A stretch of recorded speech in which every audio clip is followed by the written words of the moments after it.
Have you ever been in a place as a leader where you were just trying to figure out exactly what you could do and how Agile would work inside of your organization? This question is not lost on us. In fact, many leaders have struggled with the same question.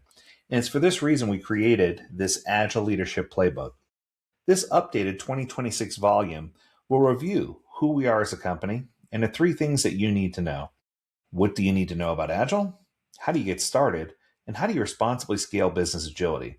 There's also a bonus section inside that incorporates a conversation about limiting work in progress. Without any further ado, let's dive in.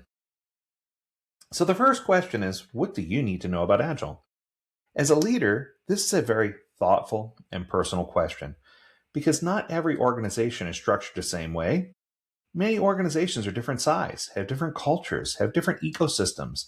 They produce different types of products and services. Some are more software centric, some more hardware centric, some build neither of those. They build products or services. The goal for this document is to help you understand, regardless of which of those you're trying to create, that you have a key, a guide, a playbook that you can use and that you can draw from to help you be successful. The first part that's the most imperative for you to understand is that traditional project management is not void. What do I mean by that? The PMBOK from PMI, especially the 7th edition here, is almost 60% Agile related. And what does that mean for you? It means that even PMI, in their most traditional mindset for a number of years, has come out and acknowledged that Agile is part of a project management ecosystem. Now, is it the entire ecosystem? Absolutely not. And for many years, I've even stated, I've gone as far as to say that, in my opinion, the PMBOK or the PMI traditional project manager is the gold standard for what a project manager should be doing. So the PMP is a gold standing certification. However, it doesn't mean that it stands alone and that it's the only thing that will work. The point here is that even if you're in a traditional mindset or traditional flow, or even if you're trying to combine with other definitions of project management, whether it be ITIL or Lean Six Sigma, this will all build into an ecosystem together, and you'll be guided on how to make everything fit. The key is to understand the difference. Traditional project management leaned in heavily on plan-driven design or predictive process. Many people refer to this as waterfall. This involved creating a plan that locked in a schedule, locked in cost, and locked in requirements. The problem is when you lock in all three, your level of predictability plummets dramatically, less than 17% predictability, which becomes a nightmare because no matter what you do, you find that more times than not, your assumptions are incorrect. How do you solve this issue? Well, when Agile came along and started talking about a more value, vision, or driven approach, a value or vision driven approach, they were talking about more of an adaptive framework or an adaptive process, meaning we don't know everything and we can predict the rest if we only know some. Please allow me to explain. For example, if you had a locked in cost of $1 million, you could then take that $1 million, figure out the operational run rate for the teams involved, multiply that out, or divide that into the amount that you have, the $1 million, and come up with a schedule for how long you could fund those teams for. You could then figure out the team's velocity or number of units that they typically complete in a sprint, and you can figure out which features are going to be green light, meaning you're definitely going to get them, which will be yellow light at risk, and which will be red light and just completely off the table. This will allow you to make better decisions regarding funding, regarding dates, and regarding how you approach the actual work. So this fundamentally different approach is just saying, hey, we don't know everything and we're going to acknowledge that. And by doing so, if you only lock in one of the three, you can increase your accuracy of your estimation and forecasting by all the way up to 85% accuracy, which is pretty amazing. And that's what our Agile workshops are designed to do, to teach you exact steps that you can use to help get to this point in your journey. Don't let this document scare you. It's called the Agile Landscape, but it's pointing out something very simple. There are so many organizations out there that are doing DevOps or DevSecOps. Maybe they're doing Lean, Kanban, Kaizen, Deming theory of constraints, product development flow, feature-driven development, behavioral-driven development, technical design, test-driven development, agile modeling.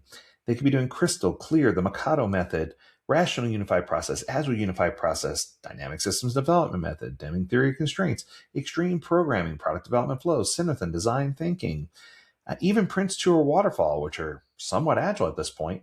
They could also be doing SAFe, Scaled Agile Framework, or Disciplined Agile Delivery, or Large Enterprise Scaled Scrum. The point I'm trying to make is there's so many different ways to do Agile that this obviously created a large amount of confusion. As leaders, it's become our responsibility to make sure we have the right people in place, coaches, trainers, to help us dissect this, tear it apart, and decide what is the most imperative things for us to know. Now, to keep things simple, I don't know if you see, but we've divided this using vertical lines. I'll try to point with my mouse. There's one here. There's also one here. And there's one over here. This breaks this chart into 4 distinct columns. Each of those columns at the bottom has a black label. The first label on the left is ideation or initiation. We should fund our projects in such a way that when we focus on ideation or initiation, it's not an expensive give, but it's something that we still have to consider when we say, hey, I've got an idea, I think we should do A, B, C, or X, Y, Z. Now, you might come out doing focal questioning of your key stakeholders, doing an idea collaboration session, a more loose brainstorming session, or maybe even a why, how ladder. Why is this problem happening and how can we address it?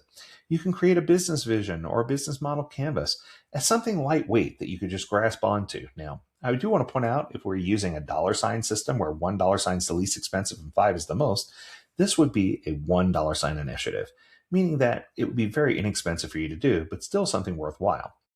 Next, you would go into discovery. Discovery is $2 signs. Doesn't mean it's twice as expensive. It just means it's more expensive than $1 sign. And in discovery, we focus on things like identifying and building a minimal viable product.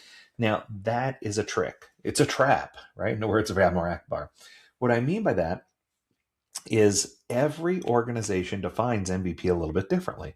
So once again, depending on the ecosystem, the culture, the types of products and services you build, it could be as simple as a drawing on a piece of paper, or it could be as complex as a working prototype. It is our responsibility to figure out what that means to us. What does the definition of an MVP mean to us?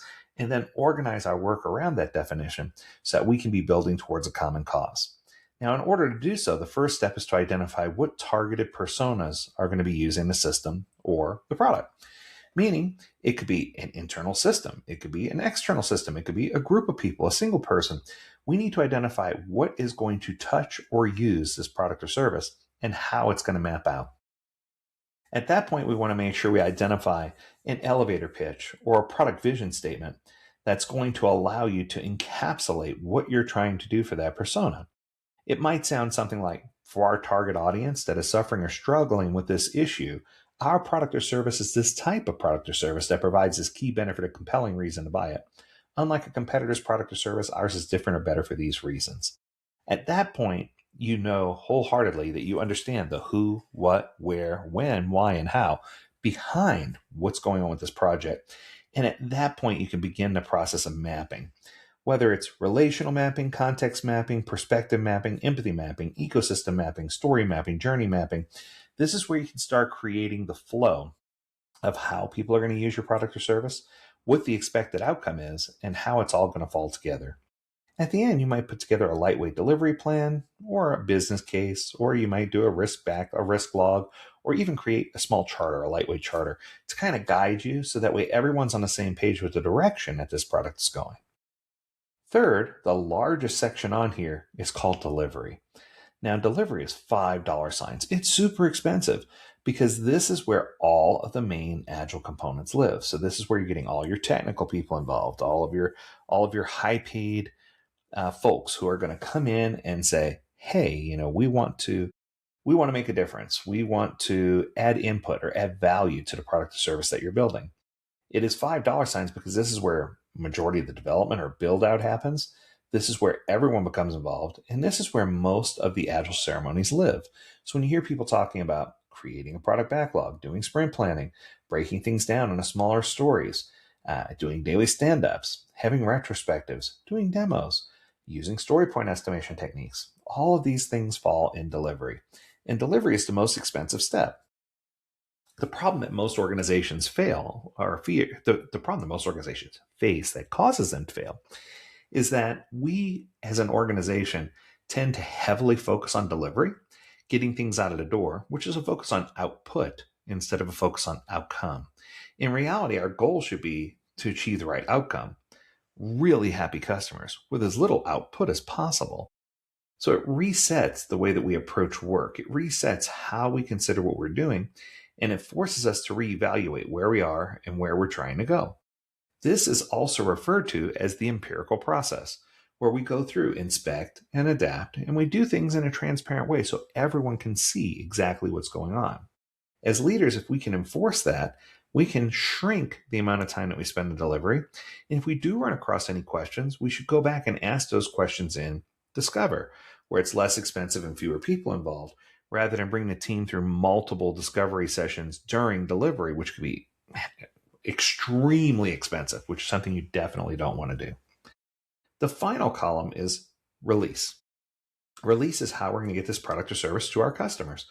And it's different if you're building a hard product. You're going to follow more of a Lean Six Sigma standard, where you're going to focus on cycle time, throughput, and variance. If you're building software, you can focus more on toggling, feature toggling, shift left. You can focus on continuous deployment, continuous integration, sustainable models, those types of things. Meaning that depending on what you're building, you can definitely tweak this and make it to your liking, so that everyone feels like they have the upper hand and not just the developers. This way, leadership can see clearly what's going on and they can watch things as they flow through the workflow here. Now, and release is $2 signs, by the way, I forgot to say that. What I'm going to say here is this is difficult for most organizations to consume, because they don't know what they don't know. And they've tried many of these things and they've been all over the board. I'm here to tell you it's okay. The job of a good coach or trainer is to take leadership and meet you where you are, to figure out and help you understand where you're trying to go, and then create a path from that place where you are now to where your goal is. So from your reality to your goal, we need to create a path, and we need to make sure that we are sure and certain that that path can be successful. This is where we leverage all the tools at our disposal to help leaders understand exactly what they need to do. So this 4-phased approach, one more time, is initiate or ideation, which is $1 sign, followed by discovery, which we said was $2 signs, because, well, it takes a little bit to do discovery and figure out where you're trying to go. $5 signs for deliver, because it is the most arduous and nightmarish thing that you'll ever do. But the good news is you only have to do it once typically. Once you do delivery, it's not typical to circle back around and do delivery over and over and over. And then finally, you have release, which is actually releasing this product or service to an end customer so they can touch it, feel it, and give you feedback. These things matter, because if you're trying to achieve incremental business value, you need to limit the amount of time you spend to deliver and focus on the other things. So you're actually focusing on outcomes and not outputs, not how many stories are created or how many points are done. You want to focus on things that are more tangible, like improved customer results, better feedback, those types of things. Cost savings is a big deal. So what do you need to know about Agile? Well, I want to come right out of the gate and say Agile is not a one-size-fits-all solution. It's not something that's a silver bullet or a red pill, blue pill approach to work. There's no formula approach to achieve business agility. It's not just magic. So with that being said, I strongly encourage people to do a little bit of research, do a little bit of homework, because based on the culture and ecosystem of your company, you may adopt or embrace Agile differently than another company would. The easiest way to explain this is that a startup would do Agile differently than a very large enterprise company. If you think about that, it makes sense. It resonates, right? So you need to pivot and adjust what you're doing to map to the resource that you are going to be using. But I think now we've finally gotten to the point where I can tell leaders we're past the whole quest for additional volume or velocity. We're starting to narrow focus, deeply understand the consumer's needs, and reduce the number of initiatives in flight at any given time, so that organizations and people can really get their head around the whole Agile framework, and that they can be understood and that they can understand others, that they can focus on well-formed, empowered teams. They can focus on product owners that understand true product management and product ownership. And they can focus on Scrum Masters or Agile leaders that help them with the easy stuff and the hard stuff like change management. We need to make sure that we're certain that we know what's going on and that we have the right team of people there to help us build it. So what does Agile help you learn? Don't take my word for it. Take McKinsey's word. You can learn about the different economic and market factors that are impacted by doing Agile, or the 5 trademarks of an Agile organization, or even the difference between having a fixed versus growth mindset. All of these, standalone in their own right, are excellent ideas and things that we should be considering, but we need to make sure that we understand exactly where we're trying to go and what's happening. So with that being said, how do we adjust and get to where we need to be? It's a great question. So the way I like to describe this is the most important thing you can do is figure out a way to limit WIP. And I decided to put this in here because I wanted to show you WIP, WIP, stands for work in progress. And I wanted to make sure I could show you this because I feel like this is going to give you a lot of value quickly. And I feel like you're going to learn a lot just from this simple graph. So I took the liberty of creating 2 5-year timelines. The top timeline is for company A. The bottom timeline is for company B, or your company, right? I said that backwards. Company A is your company. Company B is a company that's well formed and fitted for Agile. My apologies. I want to make sure we get this right. So company A represents your company. Company B represents a well-fit Agile organization. With that being the case, to keep all things equal, we're going to say that each of these companies have 5 major initiatives that need to be completed in 5 years. So 5 initiatives, 5 years. 5 products, 5 years. Should be pretty easy, 1 per year. That way we just keep the scope and the math easy, trying to keep things simple. With that being said, in this case, company A decided we're gonna start all 5 projects on day 1. So they got everybody together in a meeting room. Everybody said all of these things are important. We can't be without any of them. Leadership couldn't help people decide. Everyone just said, "Kumbaya, give peace a chance." And we wound up focusing all of our attention, 100% of our attention, on building all 5 of these simultaneously. What I can tell you is this is likely not a good idea. What happens is they start all 5. They bounce all over the place trying to get all 5 delivered. At the end of the 5-year period, they realize they've only completed 4 to 5, so you have an 80% completion rate, which is still really good. But then when you start looking at the quality, you realize that quality has suffered, especially at the end when they were trying to rush to get things out. So you only wind up with about a 50% quality rate and 20% consumer satisfaction, meaning 20% of the people said, this is exactly what I asked for 5 years ago. I'm going to use it every day. It's the best thing since sliced bread. Those type of comments don't ever happen, right? People aren't happy or thrilled or ecstatic about what was built 5 years ago. They want things that are current, modern, and working today. Never mind the fact that for that entire 5-year period, you generated 0 revenue, none. The teams were busy working on the product. They didn't have any time to get anything out the door. So at the end, you rushed to get things complete and made 0 revenue. So recap, 0 revenue, 20% consumer satisfaction, 50% quality, and only 80% delivery. I don't know about you, but that sounds like a recipe for disaster. But I think the worst part is when I approach this organization and I ask if they're doing Agile, their answer is yes, of course we are. Our leadership said we have to do Agile. We're doing Agile. And I'm like, so tell me about your Agile. And they say, well, we're doing extended daily sprints, daily scrums, and we're doing 6-week sprints instead of 4. I mean, they're doing everything wrong. But we call this Agile name only, meaning that the company was forced its hand at doing Agile, and they just don't know how to approach or fix whatever the problem is.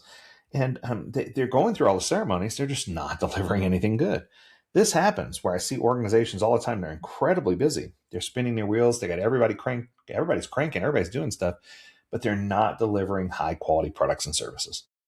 Let's look at what company B does different. Let's take a look.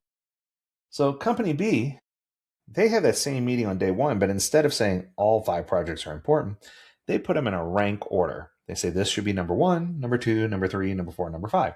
And by stacking them in a rank order, this allows them to focus on one product or service at a time. In this case, they focus on product number 1. Product number 1 seems really urgent, seems really important, and seems really valuable. So they work on product number 1 for about 1.25 years. At the end of that period, all the teams that have swarmed on that project celebrate, yay, we got it out the door. And they move on to project number 2. Then, by the time they're done with 2 at 2.5 years, they can move on to project number 3. However, they just discovered that product number 3 and product number 4 really don't have value anymore because, well, they're outdated systems or outdated products or something that no one needs anymore. So they can skip ahead and go to product number 5 and then eventually product number 6. So this is what it looks like on paper. Now, there are some very significant things here that are different about these two, but I want to point out something really interesting. Let's take a look at the number of products delivered. If you remember on the last screen, we said that there were 4 products or projects delivered. Do you see that on the right? On this screen, if you count the number of times you see the word ends, E-N-D-S, you'll notice that this company also completed 4 products or projects, meaning the same teams worked on this. It was similar skill sets. Even with all the other optimizations, they were still only able to complete 4 major initiatives, right? So it's tit for tat, 4 for 4. Everything is the same. All things are equal, right? Well, not quite. There are 3 major differences between these 2 techniques. So let's take a look and see what the 3 major differences are. This should be interesting. First difference is customer satisfaction. We said with the initial group that they were rating 5 years for this, 20% consumer satisfaction because nobody cares about what was asked 4 or 5 years ago, or very few people do. People want things that are modern, up to date, clean, and ready to use.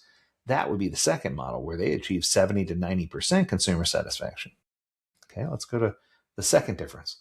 The second difference is no less impressive. The second difference is eliminating waste. Up top, which 4 projects did they deliver? They delivered 1, 2, 3, and 4. Which 4 did they deliver on the bottom? 1, 2, 5, and 6. When did they discover they did not need 3 and 4? It didn't happen until about halfway. So I'm not trying to push, but what I'm trying to say is if you're going to eliminate waste, you need to make sure that you have things spaced out enough that you can finish one thing, then go to the next thing and decide whether it's valuable when it's a timely effort to do it, and not just try to build everything at once. The last thing somebody wants is something that's 5 years old, right? So in this case, both organizations finished 4 projects. Top organization finished 1, 2, 3, and 4. Bottom organization finished 1, 2, 5, and 6 because halfway through, they realized that 3 and 4 no longer provided value. Makes sense.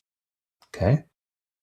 Let's get to the last difference. And the last difference is the easy E difference. Life ain't nothing but money. It's all about the money, money, money. Sing your song. Increased revenue. So up top, they made 0 revenue because they waited the entire 5 years to release anything. Down below, this company, they made 7.5 years of revenue. I'll show you how.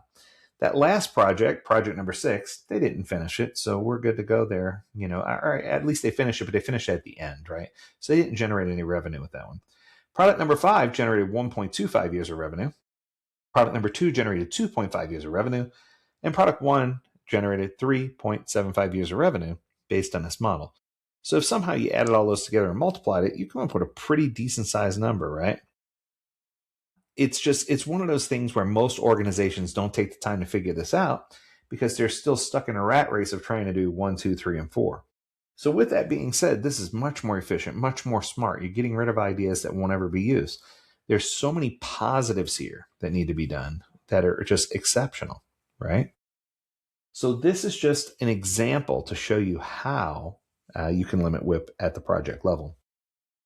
Now, I do want to point out that if you do this in summary, A had 80% satisfaction, 80% delivery, 20% consumer satisfaction, 200% waste and 0 revenue, while company B, same exact project, same exact time, had a near 100% consumer satisfaction, near 0 waste, and it generated 7.5 years of product revenue. Hello, that's huge, right? Especially if your company is making billions of dollars a year.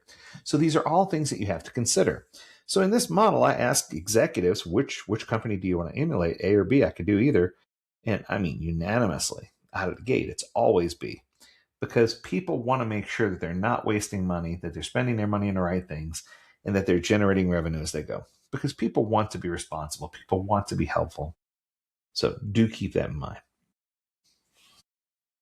Okay, good stuff. So next question, how do you get started? This, in my opinion, is probably the most overlooked question, also the most important question. So we need to make sure that we figure out a way to say, okay, you know what? Yeah, we have something, we have a plan for kicking this off. We have a plan for getting there. And I think the 2 foundational questions are, what problem are you trying to solve?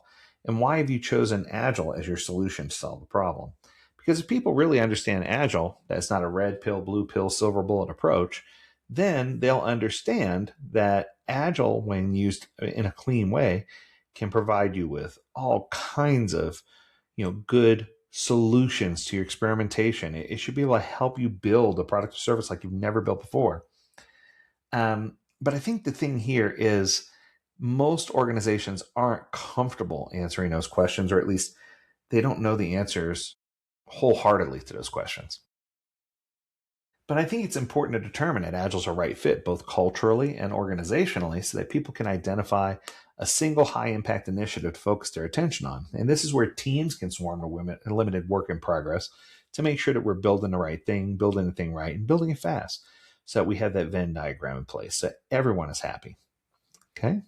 So, with that being said, this structured, pragmatic approach ensures that your Agile journey starts with intention, alignment, and measurable results so that you could get the information there that you need, and you can make sure that your teams and organizations are sharing the right information with others externally. So this may be the bread and butter of the entire document. This is something I affectionately call the Agile 12-step program. Now, I, president of AgileDad, wrote this document in 2015, and what I can tell you is this one, knock on wood, has stood the test of time. Everybody loves this document. It gives you 12 initial steps that we give to our coaches when they go out and coach. So in an organization, if one of our coaches went out and they were asked, hey, what are the first things we need to focus on? What are the first things we need to do? This is the document that we provide that gives them the initial 12 steps of what we ask them to focus on. Identify the problem you're trying to solve. Why did you choose Agile to solve the problem? Let's set proper leadership expectations. Let's identify a distinction between all the Agile roles. Let's go in and make sure that we're holding proper Agile meetings, that they're clear and in place. We want to make sure we clearly identify and define release cadences. Take time to measure end consumer satisfaction. That's actually important. Enhance programming or build practices so that we're building things that make sense. Enhance testing or inspection practices so that people can test effectively as well. These are all things that are important. These are all things that you need to do, right? Security appropriate Agile tooling solution. Identify ways to measure team success, and then identify the top 3 outstanding issues and focus on those and wash, rinse, repeat, right? What I can tell you is most organizations fail to do all of these things. Now, do you have to do them in order? Absolutely not. You can do them in any order you'd like. It does work better if you do it in a numeric order, but it's not required. Also, if an organization says we're working on 2, 3, and 8, that's outstanding. I might circle back and say, hey, what about 1? But I would rather have people focused than have people being sticklers about which step you're on and whether you should do it in whatever specific order. So the order does not matter. You can bounce around if you need to, but my advice is make sure when you engage with your teams that you ask them, hey, which one of these do you want to focus on first? And you can focus on building your kingdom by focusing on one at a time. There's also some additional data-driven proof. These come from Forrester and McKinsey and other places. This is just some additional information that shows you, hey, Agile works. It's designed for you. It's designed for companies like you. And the State of Agile survey is also a very, very, very good reference. And it's available every single year. And it shows you that more and more organizations are embracing Agile, specifically Agile with Scrum, Lean, and Kanban. So this is a question I get all the time. Usually I get it from the wrong audience. Allow me to explain. So a lot of people come to me and they say, Lee, this is great. We want to scale. We want to get to scaling right away. We want to get to scale. I'm like, that's not going to be easy, right? Because most organizations are not prepared to scale. And what I mean by that is if your organization is building crap or the stuff they're building is not great, you don't want to put that organization in a position where they're scaling crap, where they're building more crap just for the sake of doing it. We want organizations to understand that you need to be prepared to scale. And I think that asking leadership to be patient here is probably the hardest part, because this does not happen overnight. This is something that takes some time. It takes some love. But once you have consistent flow, predictability, and value delivery established, then you can start considering scaling. But most organizations don't have those other things in place. So you shouldn't be scaling to begin with. Because if you try scaling too early and you're doing crap, you're going to end up with scale crap, right? It's just the way it is. If you're doing something that's effective and it's working, massage it and make sure it's working, and then create this portal that people can go through to scale. Yes, that is the question. How close are we? Okay, good stuff. Okay, There are three keys to prepare to scale. So when it comes time to scale, when it comes time for you to do some work, and I would argue these are three leadership keys in general. Key number one is training. Now, I'm not trying to toot my own horn, but I think that selecting a training for each individual, whether it's a certified training or a non-certified training or an AI training, give people the help they need so that they can come up to speed, so that they could be some of your biggest asset. That is so important. The second one is coaching. No external role, in my opinion, has ever been greater than coaching. Coaching has had the biggest impact on organizations for as long as I can remember. If you've never had a copy um, of a coaching agreement or a team working agreement, this is your chance to really put that together so that you can make sure that your teams are establishing psychological safety, building a foster of trust, building an environment that fosters trust, a culture that fosters trust. Displaying radical candor feedback, enabling teams to communicate properly. All of these things are so incredibly important, but oftentimes overlooked because we're just trying to deliver output instead of focusing on outcome with as little output as possible. And then finally, there's a culture shift. I'm just calling it like I see it. There are too many people who say, I don't want to be out there next year, or I want to make sure that I'm doing this my way. And each of these different cultures have different quirks about them, if you will. Whether it's a culture in the Far East where everyone takes a business card with two hands, or whether it's a culture right here in the US where it's disrespectful to put someone's business card in your back pocket. I mean, there's so many of those types of things. And I don't expect everyone to understand the complete culture, but I do want them to research or study their own culture so that they can be prepared for this shift when it comes. Like I said, this is an incredible thing to do, and I think that if you do organize yourself in such a way that you can literally make a switch in a very short time frame if you understand the culture, and if you have the right coaches in place, and if you're being transparent and doing training officially so that people can understand what they're looking at, that would be absolutely amazing. That's the direction a leader wants to go. So, what are your responsibilities? Great question, leader. I want you to provide a clear organizational vision and strategy of where we're trying to go. Many people refer to this as the North Star strategy. I also want you to seek insight from the people who are closest to doing the actual work. I want you to foster passion, ownership, and accountability across the teams. And last but not least, I want you to lean in and lead with wisdom, height, integrity, and by example. And when I say height, I mean just where you put yourself in the position from a coaching perspective. Are you coaching or teaching or leaning in from the front of the room, from within the team, from the back of the room? This is just a coaching stance. And oftentimes I'll be like, how high are you? You closer to the camera or further from the camera? And that's where I get height from. It's just understanding your coaching stance. So, what should executives focus on? I said they need to focus. What are the tools? What should they focus on? Another great question. The first thing is funding. I want to make sure that we're funding things in an agile way, that we're not paying for an entire project up front. We're paying for a small ideation session. Then we're going to pay for the second session. After ideation, we're going to do discovery, and we want to pay for that. Then we'll take our investment and dump the money in, and that's when we're going to be paying for delivery. And then finally, release is how you're going to get it to your customer, and that requires minimal funding. But I think you get the gist. There's a lot of funding tied up in building products and projects. You should be focused on that agile funding accordingly. The second focus area should be on vision and strategy. Do you have a North Star strategy? Do you know the direction we're trying to go? And is the team and the organization aware of what that strategy is? Could they repeat it back to you if you ask them? So important for them to understand your vision and strategy and which direction you want to go. And then finally, outcome over output. I've said this until the cows come home, but I'm going to say it one more time just in case. Organizations that are successful using Agile focus on outcome, happy customers, and not output. How many story points, how many stories, how many things can I deliver? If you're focused on how many of these things are, or if you're trying to tie this all back to time, you're going to be very, very disappointed because your delivery cadence and your deliverables are all going to suffer as a result of this, this implementation or doing the implementation that way. So I think that it's important for us to really dig in on outcome, customer sentiment, social media sentiment, customer observation. There's lots of ways to figure that out. But we need to focus on outcome, achieving happy customers with as little output as possible, or as little output as needed. That's going to be the key to success. Now, there's a huge difference between a manager and a leader. And I'm not going to read the whole list to you, but what I will say is there was a quote from a CEO that I've done a lot of business with.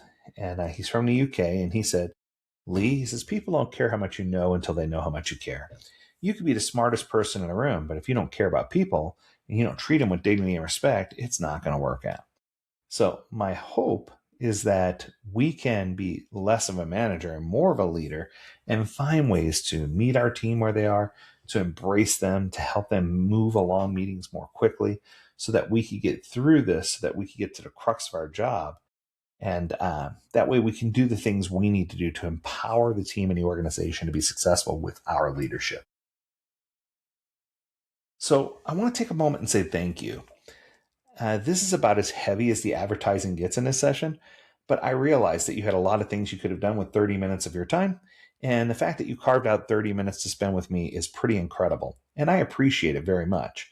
If you'd like to reach out to us for training or to learn more about this or with questions, feel free to reach out to learnmore@agiledad.com or training@agiledad.com. And we'd love to assist you and help you find exactly what you're looking for. This document is going to be made available at agiledad.com/documents, and this video will be published both on YouTube and privately on the AgileDad website. I just want to take another moment to thank you all as leaders because I know your time is valuable, and I love that you carved out 30 minutes for this, and I hope that you gained great value. Thank you again, and we'll talk soon. Take care, everyone.